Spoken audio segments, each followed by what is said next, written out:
한 목소리로 같이 봉독하겠습니다. 시작. 그러나 귀신들이 너희에게 항복하는 것으로 기뻐하지 말고 너희 이름이 하늘에 기록된 것으로 기뻐하라 하시니라. 아멘.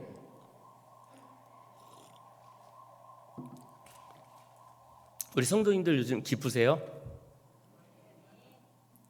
그냥 그래요? 네. 겨울이 지나서 이제 봄이 오니까 기쁘고, 어떤 현상에 대한 부분들 때문에 우리가 기뻐합니다. 하나님께서 우리들에게 주신 선물 중에 하나가 기쁨이 아닐까. 그러니까 기뻐할 수 있는 그 감정을 주신 게 가장 큰 선물이 아닐까. 뭘 보고도 기뻐할 줄 모르면 정말 이건 슬픈 인생이 되는 거죠. 네. 오늘 말씀의 제목을 기쁨 그 고귀함이라고 이렇게 한번 말씀을 정해봤습니다. 미국의 서부 개척 이야기 들어보신 적 있으세요? 거기서 청바지가 나왔는데, 청바지 우리나라에서 만든 거 아니었고요.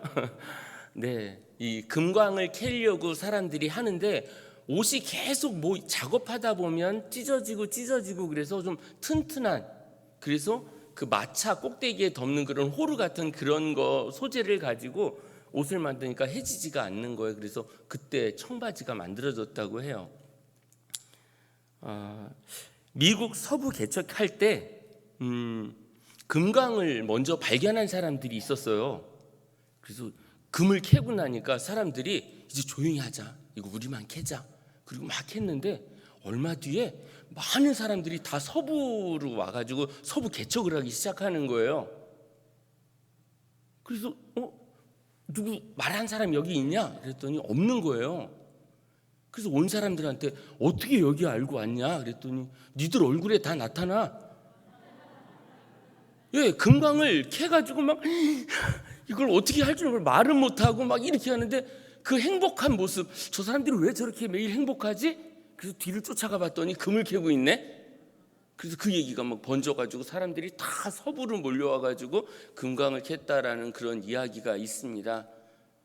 우리 성도님들의 얼굴 표정 때문에 저 사람 왜 그러지? 그리고 막 쫓아왔더니 동성교회야. 이런 일들이 우리에게 있기를 원합니다. 우리 성도님들 표정에서 매일 예수님 믿으라 그래놓고 근심 걱정에 쌓여있는 표정을 하면 전도는 꽝인 거예요. 아무리 예수님 이야기를 하고 십자가 이야기를 해도 안 먹혀요. 근데 우리 성도님들의 표정에 너무 행복해. 누가 뜯어말리지도 못해. 그냥 막 지금 나는 막 아프고 우리 자녀는 아직 대학에 진학을 못했고 내 자식은 아직 결혼도 못했고 내 자녀는 아직 취업을 못했고 우리 집안에 여러 가지 막 풀리지 않는 문제가 많은데도 예수님만 생각하면 웃음이 나는 삶, 그게 크리스찬의 삶의 모습이죠. 얘기 안 해도 사람들이 끌려오는 것, 이게 우리 교회가 해야 될 일이에요. 우리 성도님들의 사명이라는 거죠. 지지난주 주일 오후 예배 때도 제가 창조에 대한 이야기 하면서 하나님께서 세상을 만드시고 뭐 하셨다 그랬다고요? 보시기에 좋았더라. 이 좋았다는 얘기는 뭐예요? 슬프다는 얘기예요? 기쁘다는 얘기예요? 기쁘다는 얘기죠. 하나님이 만들어 놓고 기뻐하시고 만들어 놓고 기뻐하시고, 이 만족의 그 수치가 최상을 달리고 있는 상태가 바로 창조 때의 그 모습이라는 거죠. 하나님은 계속 좋았다 나 기뻐 이렇게 지금 표현하고 계시는 거죠. 자, 이제 창조 이후에도 우리들의 삶을 통해서 계속 기쁨을 유지하기를 원하시는 게 하나님의 뜻인 겁니다. 이 땅에서 계속 고난당하고 어려움 당하고 한숨 지으면서 기도하는 그런 모습만 원하는 게 아니라 작은 것 하나에도 감사하면서 하나님께 나아가는 그런 모습을 우리 하나님은 원하고 계신다는 거죠. 사람들은 시간이 지날수록 자신의 만족을 찾아갈 때가 너무나 많습니다. 어떻게 하면 행복하지? 어떻게 하면 내 만족을 채울 수 있지? 초점이 거기에 맞춰지니까 채워지지 않으면 감사가 없는 거예요. 근데 난 아무것도 없는 정말 벌거벗은 몸으로 태어났는데 내게 시계가 채워지고 내가 옷을 입고 있고 내가 누울 수 있는 방이 있고 내가 먹을 수 있는 일용할 양식이 있고 막 이런 거에 대해서 감사를 찾다 보면 그냥 감사가 나오는 거죠. 근데 놈들같이 난 저기에 큰 몇 평 집에 살고 그래야 내가 만족하겠다 그러면 죽을 때까지 우리는 그 감사가 없이 생을 마감할 수도 있다라는 거죠. 아까 찬양을 하는데 실명을 거론하면 좀 그렇긴 하지만 그래도 복정자 집사님이 웃으면서 막 찬양하시는 거예요. 그 많은 심각하게 찬양하시는 우리 성도님들도 계신데 확 웃고 하시는 거예요. 복정자 집사님은 립싱크한 거 아니죠? 그렇게 웃으려고 그러면 소리가 잘 안 날 것 같은데 어쨌든 간에 정말 너무 기뻐서 찬양하는 게 막 보이니까 제가 은혜가 됐고요. 오늘 또 기도해 주셨던 안정숙 집사님의 기도가 설교를 대신하는 것 같은 그런 느낌이 돼서 제가 올라오기 전에 벌써 은혜를 받고 막 그랬습니다. 제가 사실은 오늘 아침 일어날 때 허리가 너무 아파가지고 회사를 겨우 갔다가 그다음에 운전해가지고 오는데도 너무 힘든 거예요. 지금 이제 기도하는 가운데 지금 이렇게 서 있는데 지금은 좀 많이 났어요. 이제 괜찮아졌는데 어떡하지? 이거 정말 이렇게 허리 구부려가지고 있으면 오늘 설교는 어떻게 하지? 막 아까까지 되게 걱정을 했는데 그래도 이렇게 서서 설교할 수 있는 것도 또 감사하고요. 또 기쁩니다. 오늘 본문의 말씀은 70명의 사람들을 세우셨어요. 그리고 이 사람들을 둘씩 짝지어서 이렇게 둘씩 짝지는 걸 여호와 증인이 어떻게 알고 우리 성도님들의 집을 항상 둘이서 혼자 가면 외로 둘이서 찾아가면서 똑똑 두들기는 그 일을 여기를 보고 지금 했겠죠. 두 사람씩 짝을 지어서 보냈단 말이에요. 35쌍을 이렇게 해서 내보냈더니 가가지고 막 놀라운 경험들을 하고 온 거예요. 그래서 주여 주여 주의 이름이면 귀신들도 우리에게 항복하더이다. 나갔다 왔었던 결과를 예수님께 말씀드리는 거예요. 예수님 이름 앞에 사탄이 이 마귀가 다 쩔쩔매는 걸 우리가 보고 왔습니다.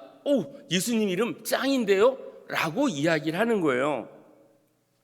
얼마나 기뻤겠어요. 그동안 나는 능력도 없었는데 예수님 이름 하나만 들고 나갔는데 세상과 싸워서 큰 기쁨을 얻고 돌아왔어요. 예수님께서 내가 너희에게 뱀과 전갈을 밟으며 원수의 모든 능력을 제어할 권능을 주었으니 너희를 해칠 자가 결코 없으리라. 이 얘기는 예수 이름을 끝까지 붙잡으면 너희는 못할 게 없고 너희는 지지 않는다, 이 말씀을 하는 거예요. 그러나 하면서 20절에요 아까 읽었던 본문의 말씀이요, 귀신들이 너희에게 항복하는 것으로 기뻐하지 말고. 이건 얼마든지 일어날 수 있는 상황이에요. 근데 이 일만 보고 나서 모든 것이 끝나는 게 아니라는 거죠. 너희의 이름이 하늘에 기록된 것으로 기뻐하라. 우리가 기뻐해야 될 일들은 눈에 보이는 현상을 따라가면 정말 마귀가 정말 센 마귀를 만나서 내가 얘기하는데도 이게 안 먹히면 그게 어떻게 할 건데요? 그런 일들이 분명히 있을 수도 있다는 거죠. 물론 예수의 이름은 능력이 있으니까 반드시 모든 것들을 해줄 수 있다. 근데 그 현상을 보러 가지 말고 너가 누구냐? 너의 존재에 대한 부분, 너는 하나님의 자녀다. 그거 하나면 너는 뭐든지 할 수 있다. 내 이름을 붙들고 나가라.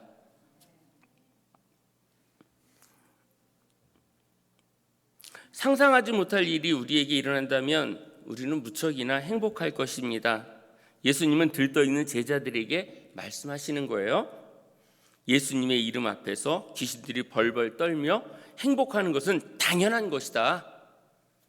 그건 당연한 거고 너희 이름이 하늘에 기록된 거, 그걸 가지고 기뻐해야 된다. 누가복음 10장 21절이요. 여기를 현대인의 성경으로 제가 한번 읽어볼게요. 오늘 봉독하지는 않았는데요.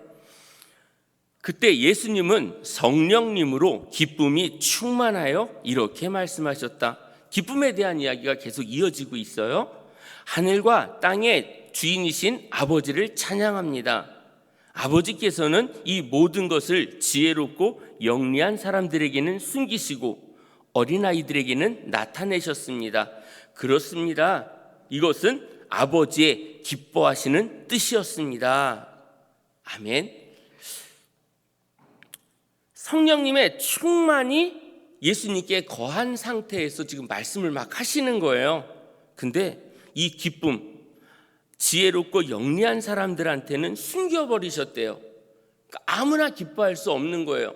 자신이 뛰어나다고 이야기하고 자신이 훌륭하다고 하고 자신이 최고라고 생각하는 이들에게는 하늘의 그 신령한 비밀들을 감추어 두시고 어린아이처럼 사모하고 어린아이처럼 듣는 대로 그대로 받아들이겠다고 하는 이에게는 기쁨으로 남겨주신다는 거죠. 그 아이들에게 나타내 주시는 이 부분, 하늘의 이 비밀을 순수한 아이들에게, 우리 성도님들도 거기에 포함이 되는 거예요. 하나님을 오로지 나의 구주로 받아들이는 그 상태의 마음을 갖고 있는 자들이 어린아이인 거예요. 그런 자들에게 하나님께서는 이 기쁨의 충만함을 허락해 주셨다라는 거죠. 기뻐하는 것은 우리들만의 표현이 아니에요. 하나님도 기뻐하셨다. 그래서 아까 말씀드렸듯이 천지를 창조하시고 보시기에 좋았다. 그러니까 하나님이 만들어 놓고 하나님이 기뻐하셨는데, 그 기쁨이 하나님의 기쁨으로 끝나는 게 아니고 우리들도 똑같이 이 땅을 살아가는 우리가 그렇게 누리기를 원하신다라는 거죠. 하나님이 만드신 피조물들이 지금 어려움을 겪고 있잖아요. 우리 사람들만이 아니라 이 모든 자연도 지금 신음하고 있습니다. 생명을 멸시하고 인권을 짓밟고 권력이 세상을 누리려는 불의가 판칠 때 하나님은 이 땅을 보시면서 한탄하실 수밖에 없는 거죠.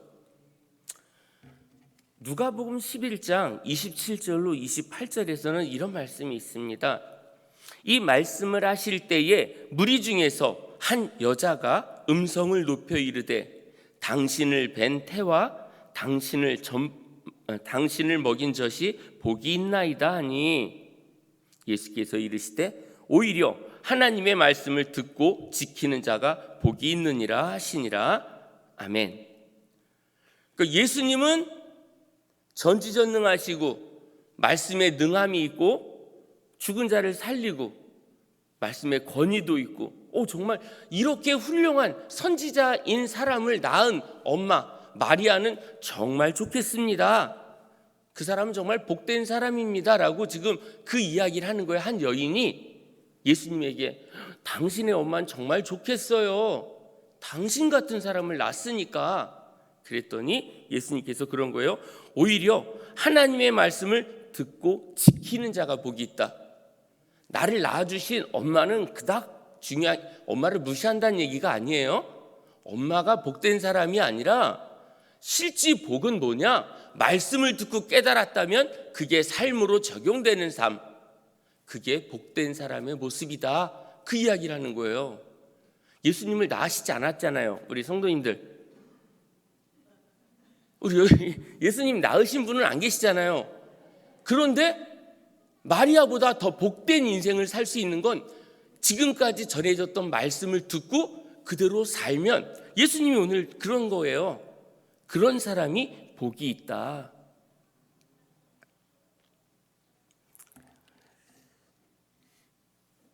오히려라고 하는 그런 단어를 예수님이 쓰신 거예요. 오히려.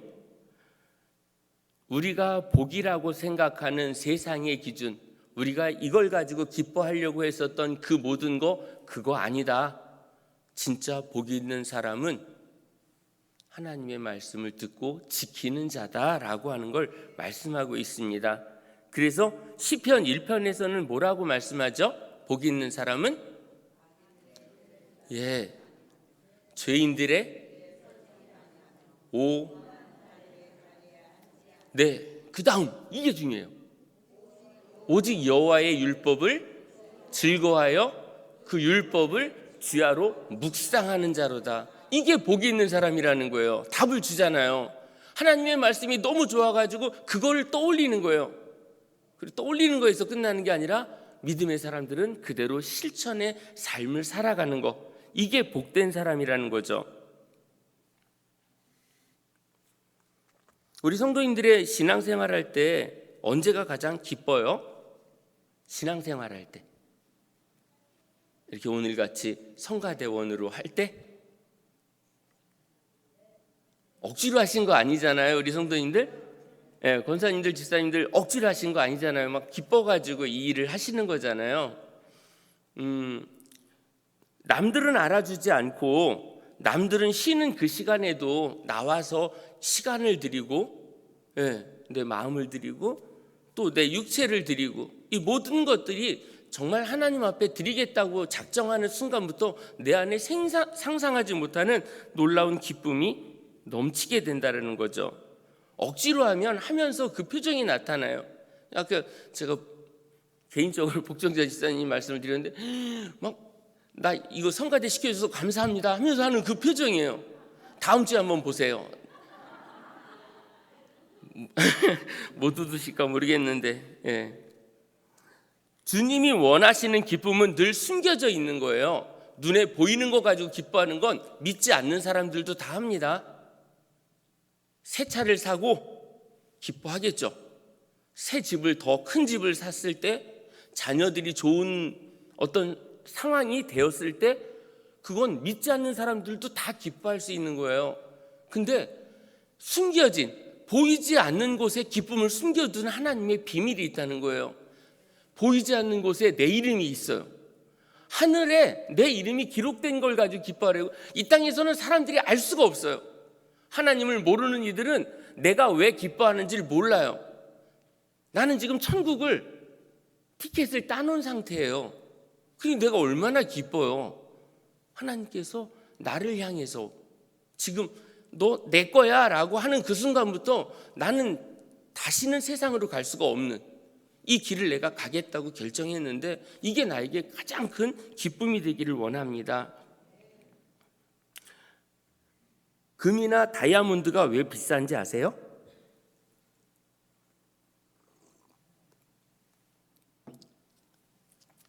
다이아몬드 없으실 것 같은 우리 임순옥 권사님. 네. 왜 다이아몬드가 비쌀까요? 한 번도 생각 안 해보셨어요?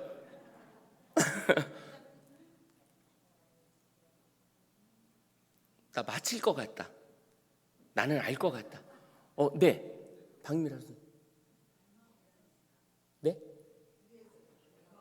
얼마 없어서. 맞아요. 예, 정답입니다. 길거리에 다이아몬드가 널려 있으면 그걸 누가 비싼 돈을 주고 사겠어요. 금이 그냥 땅만 파면, 나 나무 심으려고 이렇게 땅을 파는데 그걸도 금이 막 나오고 막 그러면 이 금이 금이겠냐는 얘기죠. 얼마 없으니까 비싼 거예요. 널려 있는 거면 그냥 니나 써 그러면서 이렇게 하죠. 얼마 없어서 금의 가치가 있는 거예요. 교회에서도 일꾼들을 보면 그 일꾼들이 막 차고 넘치면 그 가치가 떨어질 건데, 한 사람 한 사람 구하기가 너무 힘든 그때의 가치가 나타나는 거잖아요. 한 사람이 얼마나 소중한지가 그때 나타나는 거죠. 새해가 되면 막 우리 교사, 애들은 많은데 이제 선생님이 모자라, 한 명 한 명 이렇게 할 때 그 교사가 되게 귀하게 느껴지는 거죠. 야, 너 할래? 그래서 그냥 이렇게 해가지고 끌어다가 놓는 그런 교사 말고, 기도하고 하는 중에 정말 영혼을 사랑하는 한 선생님이 이렇게 지원을 하고, 그래서 교육을 받고, 그래서 교사가 되면 이거만큼 기쁜 일이 어디 있겠습니까? 근데 우리 공기가 여기 꽉 차 있어요. 지금 공기는 돈 주고 안 사잖아요. 흔하잖아요. 금하고 다이아몬드는 없어도 살아요. 안 갖고 계셔도 잘 모르죠. 없어도 근데 살았잖아요. 지금까지 다이아몬드 없어도 살았잖아요. 앞으로 돌아가실 때까지 금 없어도 다이아몬드 없어도 우리는 살 수 있어요. 공기는 값어치를 매기지 않는 그런 건데도, 흔한데도 이거 없으면 죽어요. 하나님께서 우리에게 이런 비밀, 막 세상의 가치로 보면 정말 흔하지 않으니까 그게 소중한 거야. 그래서 거기에 가치를 막 두는데, 값을 매기지 않는 이 공기 같은 건 단 30초만 없으면 막 우린 죽을 것 같이 막 땅을 치면서 굴르고 막 난리가 날지 몰라요. 보이지 않는 것에 더 귀한 것들을 남겨두신 하나님의 귀한 뜻, 기쁨도 세상에서 찾는 거, 내 집이 없어지면 그 기쁨 다 사라지는데, 집은 없어져도 내 이름이 하늘에 기록된 것이 없어지지 않는 한 우리는 기뻐할 수 있잖아요. 보이지 않는 곳에 숨겨뒀던 하나님의 소중한 그 고귀함이 우리에게 남아있기를 원합니다.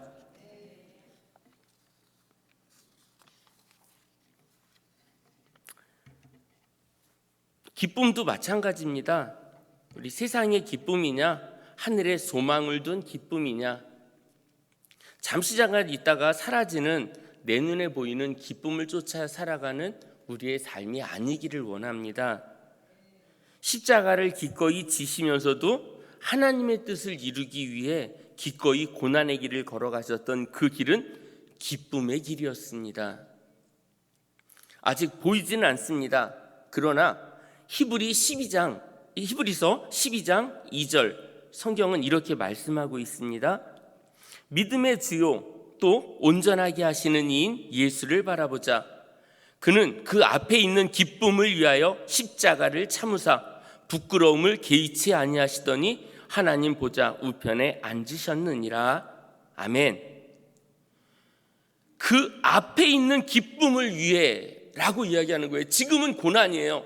내 앞에 찾아오는 채찍질, 사람들의 침뱉음, 막 예수님을 때리고 옷 벗기고 그 수치를 다 당하는데 내 앞에 아직 오진 않았으나 그 기쁨이 있다는 거예요.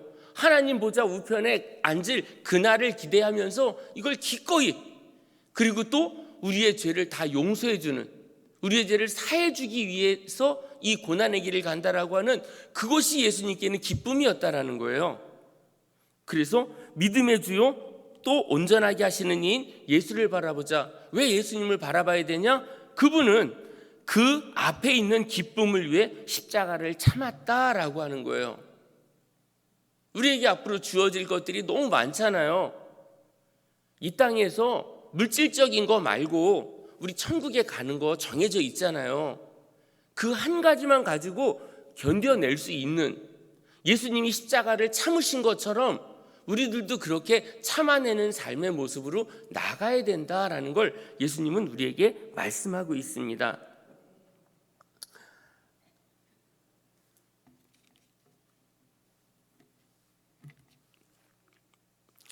히브리서 12장 2절에 그 말씀을 쉬운 성경으로 제가 다시 한번 봉독할게요. 우리 믿음의 시작이며 또 믿음을 완전하게 하시는 주님만을 바라봅시다. 예수님께서는 십자가에서 돌아가실 때 아무것도 아닌 것처럼 모든 부끄러움을 참아내셨습니다. 예수님께서는 하나님께서 예비해 두신 기쁨을 기대하셨기 때문에 그렇게 하실 수 있었던 것입니다. 이제 그분은 하나님 보좌의 오른편에 앉아 계십니다. 이렇게 표현하고 있는 거예요. 예비해 두신 기쁨이라는 이 부분, 하나님은 오늘 우리에게 기쁨을 예비해 두셨습니다. 아직 그걸 꺼내보지도 못하고 낙심하고 주님 곁을 떠나는 자가 아니라 이제는 예수님만 붙잡겠다고 그 숨겨뒀던, 감추어뒀던 그 기쁨 제가 사모합니다. 이렇게 기도하면서 주님께 나간다 그러면 주님은 반드시 우리에게 그 기쁨을 맛보게 해주신다는 거죠. 우리에게 계속 고난만 주시는 거 아니에요? 이 땅은 고난이다 이런 걸 얘기하시는 게 아니에요. 이 땅에서 살면서 그 기쁨을 맛보게 해주셨어요. 그게 이 교회 공동체인 거예요. 공동체에서 온전한 신앙을 소유한다 그러면 우리는 기쁨을 맛볼 수 있습니다. 시기하고 질투하고 그렇게 살아가는 공동체가 아니라 정말 말씀만 바라보고 나가겠다, 이렇게 하면 하나님께서는 감춰뒀던 비밀을 살짝 보여주시고 그래서 이겨내게 하는 거죠.